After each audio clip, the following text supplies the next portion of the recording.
जी, बने रहिए हमारे साथ।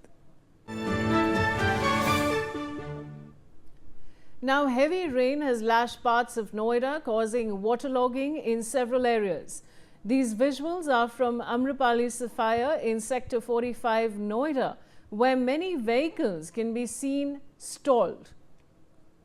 So this is, of course, viewers, the situation in Noida. We were getting you every update from New Delhi in the morning.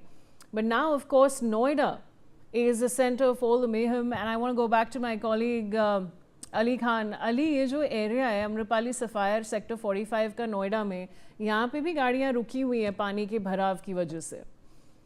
बिल्कुल, अगर हम बात करें जल भराव की तो ये पानी का भराव सिर्फ नोएडा सेक्टर 45 तक ही सीमित नहीं है। नोएडा के कई मुख्य जो मार्ग हैं वो इस समय तालाब में तब्दील हो चुके हैं। चाहे नोएडा के सेक्टर 62 की बात करें, सेक्टर 62 पूरा पानी से लबालब हुआ है। वहां पे तमाम ऐसी सड़कें जो तालाब बनी हुई हैं। वहीं हम नोएडा के सेक्टर 95 की बात करें, जो दलित प्रेरणा स्थल के बाहर की जो मुख्य मार्ग है, जो नोएडा ग्रेटर नोएडा एक्सप्रेसवे को जोड़ता है, उस मार्ग पे भी पानी बेहिसाब भरा हुआ है, तालाब में तब्दील हुआ है, बिल्कुल सड़कें लबालब हैं। ऐसी कई अन्य तस्वीरें भी सुबह से हम लोग लगातार अपने व्यूअर्स को दिखा रहे हैं कि पानी की जो जल भराव है वो ऐसा है कि जिसके वजह से ट्रैफिक जाम हो चुका है, गाड़ियों की रफ्तार थम गई है, लंबा ट्रैफिक जाम लगा हुआ है। और जो नोएडा अथॉरिटी के दावे हैं, जो सड़कों पे प्री मानसून से पहले की तमाम तैयारियां हैं, उनकी पोल खोलती हुई तमाम जो तस्वीरें नजर आ रही हैं।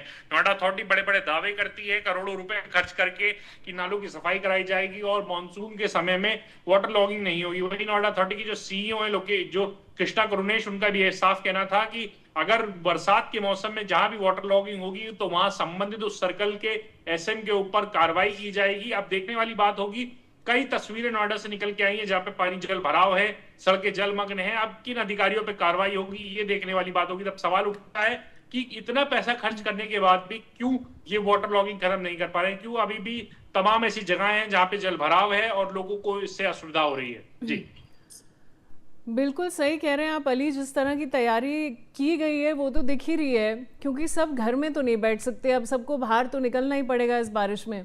तो दिक्कत तो एक कॉमन आदमी को ही हो रही है। बने रहिए हमारे साथ।